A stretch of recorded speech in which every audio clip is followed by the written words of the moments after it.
India voice, आपकी सोच, आपकी आवाज। हरियाणा पंजाब का एक खास बुलेटिन आप देखना शुरू कर चुके हैं। मैं आपके साथ हूं अब्दुल नबी हसन। बुलेटिन की करते हैं शुरुआत। कुरुक्षेत्र में नए लघु सचिवालय में ग्रीवेंस कमेटी की बैठक हुई है। दरअसल बैठक में खाद्य, नागरिक आपूर्ति और उपभोक्ता राज्य मंत्री राजेश नागर के सामने 17 समस्याएं रखी गई। इसमें 12 समस्याओं का मौके पर ही समाधान हो गया, जबकि 5 शिकायतों को लंबित रखा गया। इधर बैठक के बाद थानेसर से कांग्रेस के विधायक अशोक अरोड़ा ने सिस्टम पर सवाल उठाए हैं। अरोड़ा ने कहा है कि ग्रीवेंस में ज्यादातर शिकायतें पहले से ही निपटारा हो जाता है। अगर यही काम पहले हो जाए तो जनता को ग्रीवेंस में धक्के खाने की जरूरत ना पड़े। राज्य मंत्री राजेश नागर ने कहा कि गांव मिर्जापुर के डिपो धारक ने राशन वितरण प्रणाली में अनियमितता बरती, जिसमें से 2 पुरानी थी और 15 नई थी।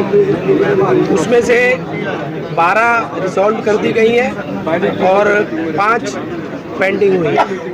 उसमें एक शिकायत में हमने एक राशन डिपो की सप्लाई सस्पेंड भी कर दी है और एक FIR के भी आदेश दिए हैं, जिसके खिलाफ जांच में पाया गया कि वो गड़बड़ कर रहा था। और एक और हमारे शिकायत नंबर 2 में 67,000 रुपये जो एक शिकायत करता था उसके इनाम राशि नहीं मिली थी, तो 67,000 मैंने अपने कोष से उनको देने का किया है कि मैं अपने कोष से 67,000 रुपये दूँ। उसमें शिकायतें आई। शिकायत आने के बाद ज्यादातर शिकायतों में यही पाया गया कि ये काम कर दिया है। अगर यही काम जो जनता के होते हैं पहले हो जाएं तो लोगों को धक्के खाने की जरूरत नहीं पड़ती। अब एक शिकायत मिर्जापुर वाले की थी, यूनिवर्सिटी ने और उसने 1 लाख रुपए देना था। पिछले 6 महीने से लड़का धक्के खा रहा था। आखिर आज मंत्री ने कहा कि मैं अपने पास से दे देता हूँ। तो इससे आप देख सकते हो कि सिस्टम में कितनी दिक्कत है कि ग्रीवेंसेस के फैसले को भी सरकारी अधिकारी ये कह देते हैं कि मैंने ऊपर भेजा है। तो इससे बड़ी दुर्भाग्यपूर्ण बात नहीं है। तो मंत्री ने तो ठीक किया जो अपने पास से दिए, हम तो जो सिस्टम है ना वो सिस्टम ठीक। सर, क्या लापरवाही नहीं है जिस तरह की? बिल्कुल लापरवाही आपके सामने है कि ब्रह्म सरोवर का डंपिंग पॉइंट जो बना हुआ है, जो डंपिंग पॉइंट है नहीं ना, डंपिंग पॉइंट कुरुक्षेत्र के अंदर कोई है। अब चूंकि जो हमारा टेंडर है वो करनाल के लिए है, तो यहाँ तो गिर ही नहीं सकता। यहाँ तो सिर्फ इसलिए है कि एक डंपर से दूसरी जगह जाना है, उसकी डंपिंग के लिए मुख्यमंत्री ने कह लिया, मंत्री ने कह लिया, हमने कह लिया, आज तक वही ठीक नहीं हो रहा है। तो जो सिस्टम में कमी आ रही है ना, सरकार को चाहिए कि सख्ती करनी चाहिए। बठिंडा में जिला बीजेपी के जरिए एक वर्किंग मीटिंग की गई है, जिसमें पंजाब के नवनियुक्त कार्यकारी प्रधान और MP अश्विनी कुमार शर्मा विशेष तौर पर पहुंचे, जहां उन्होंने जिले में बीजेपी लीडर्स और जिला भर के आए बीजेपी वर्कर्स को संबोधित किया, वहीं उनकी हौसला अफजाई भी की। मीटिंग के बाद पत्रकारों से बातचीत करते हुए अश्विनी शर्मा ने 2027 के विधानसभा चुनावों को लेकर बड़ी बात की। उन्होंने कहा कि 2027 पंजाब की 117 सीटों पर बीजेपी अपने दम पर इलेक्शन लड़ेगी। यहाँ हमारे वर्कर्स पुरजोर अपील कर रहे हैं, किसी तरह का अकाली दल के साथ कोई समझौता नहीं होगा। मैं 2 गल्लां कहना चाहना कि पंजाब बदलाव चल रहा है। पंजाब बीजेपी एक आस के रूप च देख रहे हैं और पंजाबी चाहता है कि पंजाब च कानून का राज हो, पंजाब च अमन शांति भाईचारा विकास कौन लिया सकता है? ਉਹਦੇ ਕੋਲ मोदी साहब का पूरे देश का जो मोदी साहब ने किया है वो रिपोर्ट कार्ड पंजाबियों के कोल है। अज पंजाब के अंदर गरीब का घर कौन बना रहा? मोदी साहब। गैस सिलेंडर कौन दे रहे हैं? मोदी साहब। अगर किसी दे टॉयलेट बनया तो मोदी साहब। किसान के खाते च पैसा पा रहे हैं तो मोदी साहब। लोगों को लगता है कि अगर सारे काम मोदी ने करने हैं तो पंजाब च मोदी की सरकार क्यों ना बना दिए। इस करके ਉਹਦੇ अंदर दूसरा कारण क्या है मोदी की सरकार बनाता? लोगों ने 40 महीने पहला जो वोटां पाइयां सी, लोगों ने धोखे चक इन्होंने कहा कानून का राज लियावांगे, कानून का राज नहीं आया, गैंगस्टरां का राज आ गया। इन्हां दी जेलां च गैंगस्टर इंटरव्यू करन लग पे। इन्होंने कहा बेअदबी के केसां दे उत्ते असीं 40 दिन के अंदर ਦੋਸ਼ੀਆਂ ਨੂੰ ਜੇਲ੍ਹਾਂ 'ਚ ਭੇਜਾਂਗੇ, ਨਹੀਂ ਭੇਜ ਪਾਏ।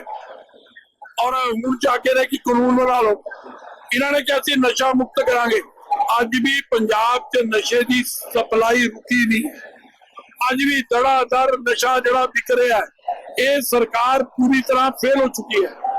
ਔਰ ਲੋਕਾਂ ਨੇ ਸਾਰਿਆਂ ਨੂੰ ਵੇਖ ਲਿਆ। ਲੋਕਾਂ ਨੇ ਕਾਂਗਰਸ ਦੇਖੀ ਜਾ ਚੁੱਕੀ ਹੈ, ਅਕਾਲੀ ਦਲ ਨੂੰ ਦੇਖ ਲਿਆ ਹੋਇਆ। ਤੁਹਾਡੇ ਦਿਮਾਗ ਆਏਗਾ ਕਿ ਅਕਾਲੀ ਦਲ ਨਾਲ ਤੁਹਾਡਾ ਗਠਬੰਧਨ ਸੀ, ਪਰ ਮੈਨੂੰ ਦੱਸੋ 85 ਤੇ 15 ਦਾ ਕੋਈ ਗਠਬੰਧਨ ਹੁੰਦਾ? ਉਹ ਵੀ ਪੰਜਾਬ ਦੇ ਹਿੱਤ 'ਚ ਅਸੀਂ ਕੀਤਾ ਸੀ, ਕਿਉਂਕਿ ਪੰਜਾਬ ਉਸ ਵੇਲੇ ਆਤੰਕਵਾਦ ਦੇ ਵਿੱਚੋਂ ਬਾਹਰ ਨਿਕਲਿਆ ਸੀ। ਅਸੀਂ ਪੋਲੀਟੀਕਲ ਕਾਸਟ ਦੇ ਆਪਣੀ ਪੋਲੀਟੀਕਲ ਕਾਸਟ ਜਿਹੜੀ ਉਹ ਦਿੱਤੀ ਹੈ, ਲੇਕਿਨ ਪੰਜਾਬ ਦਾ ਅਮਨ ਔਰ ਸ਼ਾਂਤੀ ਪੁਖਤਾ ਕਰਨ ਲਈ ਉਸ ਵੇਲੇ ਕੀਤਾ। ਲੇਕਿਨ ਅੱਜ ਭਾਰਤੀ ਜਨਤਾ ਪਾਰਟੀ 117 ਦੀਆਂ 117 ਸੀਟਾਂ ਦੇ ਉੱਤੇ ਪੂਰੇ ਤਰੀਕੇ ਦੇ ਨਾਲ ਤਿਆਰੀ ਕਰ ਰਹੀ ਹੈ। ਅਸੀਂ 22 ਦਾ ਚੁਣਾਵ ਪੂਰੀ 117 ਸੀਟਾਂ ਤੇ ਲੜਿਆ। ਅਸੀਂ 13 ਪਾਰਲੀਮੈਂਟ ਕਮਲ ਦੇ ਨਿਸ਼ਾਨ ਤੇ ਲੜੀਆਂ। ਔਰ ਮੇਰਾ ਕਾਰਜਕਰਤਾ ਇਸ ਵੇਲੇ ਪੂਰੇ ਪੰਜਾਬ ਦੇ ਅੰਦਰ 117 ਸੀਟਾਂ ਦੇ ਉੱਤੇ ਕਮਲ ਖਿਲੇ, ਨਰੋਲ बीजेपी ਦੀ ਸਰਕਾਰ ਬਣੇ, ਇਹਦੇ ਲਈ ਦਿਨ ਰਾਤ ਇੱਕ ਕਰ रहा। खबर बठिंडा से है, जहाँ पर सरहिंद नहर में कार गिरने की वजह से बड़ा हादसा होने से बच गया, जहाँ कार सवार 11 लोगों को पुलिस मुलाजिमों और राहगीरों ने बाहर निकाला। इसी बीच बठिंडा एसएसपी बठिंडा अमननीत कौंडल के जरिए पुलिस मुलाजिमों को की हौसला अफजाई की गई। बठिंडा एसएसपी अमननीत कौंडल ने कहा है कि पंजाब पुलिस के इन मुलाजिमों ने बहुत बढ़िया काम किया है। हमारे पंजाब पुलिस के इन मुलाजिमों ने एक कार जो सरहिंद नहर में गिर गई थी, उस कार में बच्चों सहित 11 लोग शामिल थे, जिनको हमारी पुलिस कर्मियों ने जान जोखिम में डालकर बाहर निकाला। ਕੱਲ ਜੀ ਸਾਡੀ ਕੰਟਰੋਲ ਰੂਮ ਨੂੰ ਇੱਕ ਇਨਫੋਰਮੇਸ਼ਨ ਆਈ ਸੀਗੀ ਕਿ ਸਰਹੰਦ ਕਨਾਲ 'ਚ ਇੱਕ ਗੱਡੀ ਸੈਡਾਨ ਵਹੀਕਲ ਉਹ ਡੁੱਬ ਗਈ ਹੈ ਤੇ ਉਹਦੇ 'ਚ ਕੁਝ ਬੱਚੇ ਵੀ ਹੈਗੇ ਤੇ ਕਈ ਉਹਦੇ 'ਚ ਪੈਸੇਂਜਰਸ ਹੈ। ਔਰ ਇਮੀਡੀਏਟਲੀ ਸਾਡੀ ਜਿਹੜੀ ਮੌਕੇ ਦੀ ਪੀਸੀਆਰ ਟੀਮ ਸੀ, ਜਿਹੜੀ ਸਾਡੀ ਪਿਕਟ ਹੈ ਵਿਕਟਰ ਕੀ ਨੰਬਰ ਹੈ ਵਿਕਟਰ 8, ਇਹਨਾਂ ਦੀ ਉਸ ਟਾਈਮ ਥੋੜਾ ਸ਼ਿਫਟਿੰਗ ਦਾ ਟਾਈਮ ਹੁੰਦਾ ਹੈ, ਜਿਹੜੇ ਰਾਤ ਵਾਲੇ ਔਰ ਮਾਰਨਿੰਗ ਦੀ ਇੰਟਰਚੇਂਜ ਚੱਲ ਰਹੇ ਹੁੰਦੇ ਤੇ ਜਿਹੜੇ ਚਾਰੋਂ ਸੀਗੇ ਏਐਸਆਈ राजेंद्र नरेंद्र और हेड कांस्टेबल जसवंत और Harpal lady senior constable Harpal Kaur, ये चारों मौके पे इमीडिएटली पहुंच गए। और जिहड़ा जसवंत और नरेंद्र है, इन्होंने इमीडिएटली उहदे च नहर च छाल मार दी। और जिहड़े बाकी दो सीगे हरपाल कौर और राजेंद्र, इन्होंने बाहरों रस्सा देण च ते बाकी सारी चीज़ां च एज अ टीम इन्होंने काम किया। नाल इन्हों पब्लिक की भी सपोर्ट मिली और इत्थे एक होर भी राहगीर सीगा, उन्हें भी डाइव किया, तुसीं सारे वीडियोज़ च देखिया ही है। So by the grace of God and इन्हों की बहादरी और प्रेजेंस ऑफ माइंड करके सारे दे सारे जिहड़े व्यक्ति सीगे गड्डी च, जिहदे च 5 बच्चे सीगे, 2 लेडीज़ 2 जेंट्स, सो कुल मिला के 11 उहदे च पैसेंजर सीगे। सारिਆਂ ਨੂੰ सेफली रेस्क्यू करके अगे NGO की सहायता नाल हॉस्पिटल भिजवाया गया। सो कुल मिला के इन्हां दी प्रोएक्टिवनैस पब्लिक सपोर्ट दे नाल बड़ा ही वड्डा जिहड़ा हादसा हो जाना सी कल सवेरे वो टल गया। And we appreciate them. इन्हां दे सदके बठिंडा पुलिस नूं, पंजाब पुलिस नूं लोकां ने भी बहुत एप्रीशिएट किया और DG सर दे ध्यान च लैके आए तो DG सर ने इन्हां दे शलाघायोग काम दे सदके चारे जिहड़े मुलाजम है, इन्हां चारां नूं DGP कॉमेंडेशन डिस्क दी है तो नाल सारे चारां नूं 25-25 हज़ार कैश अवार्ड भी इन्हां दी हौसला अफजाई लई दिता है। और नाल दे नाल CM साहब ने भी बहुत एप्रीशिएट किया है और जल्दी इन्हां नूं शायद या तो फोन कॉल या फिजिकली इन्हां नूं CM साहब नूं मिलाया भी जाएगा। So it is just acknowledgement कि जिहड़ा वधिया काम करदे उन्होंने पब्लिक भी एप्रीशिएट करती है और सरकार वालों या साडे सीनियर ऑफिसर्स वालों भी नाल दे नाल उन्हां नूं सपोर्ट किया जाता है। सो इसे सदके अज मैं इन्हां नूं इत्थे बुला के अवार्ड्स दिते DG सर दे बिहाफ ते। पंजाबी बिरादरी विकास सभा हरियाणा के जरिए 12वें मेधावी छात्र अभिनंदन समारोह का आयोजन 2 अगस्त को किया जा रहा है। दरअसल ये आयोजन श्री अरूट जी महाराज वाटिका में किया जा रहा है। इस कार्यक्रम में मुख्य अतिथि गुरुग्राम से सुप्रसिद्ध उद्योगपति और समाजसेवी बौद्धराज सिकरी और विशिष्ट अतिथि अम्बाला महापौर शैलजा संजीव सचदेवा शिरकत करेंगे।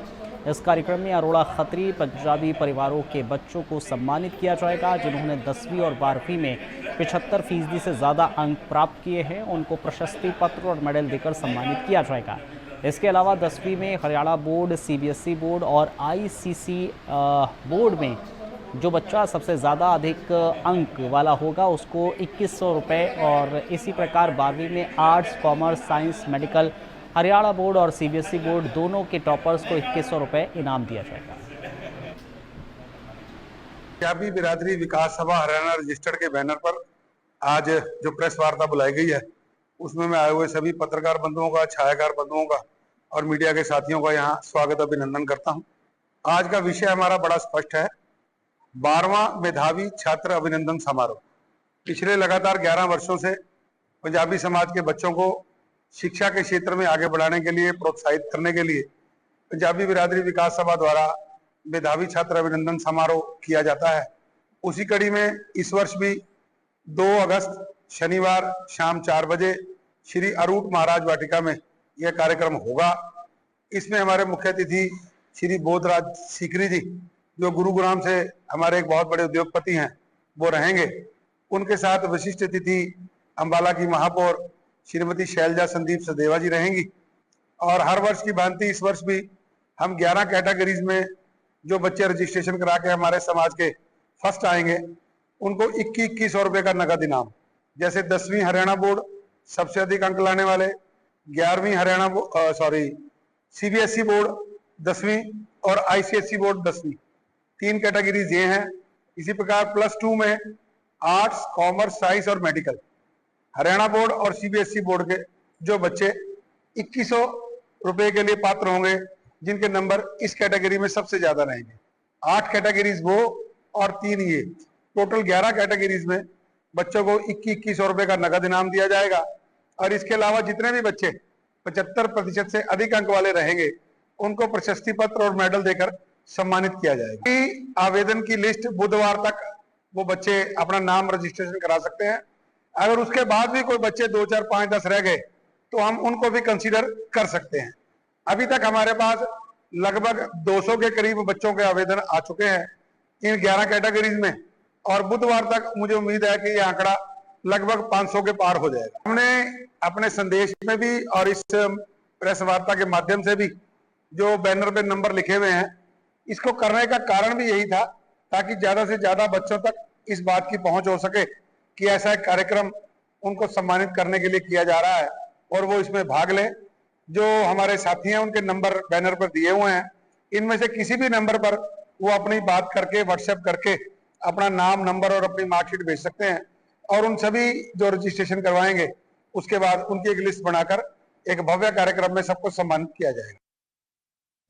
कुरुक्षेत्र में खाद्य, नागरिक आपूर्ति और उपभोक्ता राज्य मंत्री राजेश नागर ने अमीन रोड पर बने FCI के गोदाम का औचक निरीक्षण किया। दरअसल निरीक्षण में अफसरों की धरपकड़ बढ़ा दी है। अचानक गोदाम में पहुंचे राज्य मंत्री ने खुद परखी चलाकर चावल की गुणवत्ता जांची है। इस दौरान राज्य मंत्री ने गोदाम में बीते वर्ष, मौजूदा वर्ष में जमा किए गए चावलों की नमी की मात्रा देखकर अधिकारियों से सवाल किए। इस दौरान राज्य मंत्री ने भंडारण व्यवस्था को लेकर भी नाराजगी जाहिर की है और साफ निर्देश दिए हैं कि अनाज का रखरखाव सही तरीके से हो ताकि गुणवत्ता प्रभावित न हो।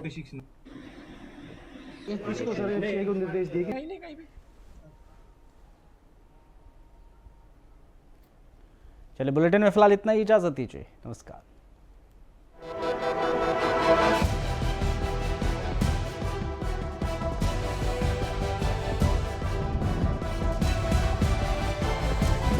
इंडिया वॉइस, आपकी सोच, आपकी आवाज।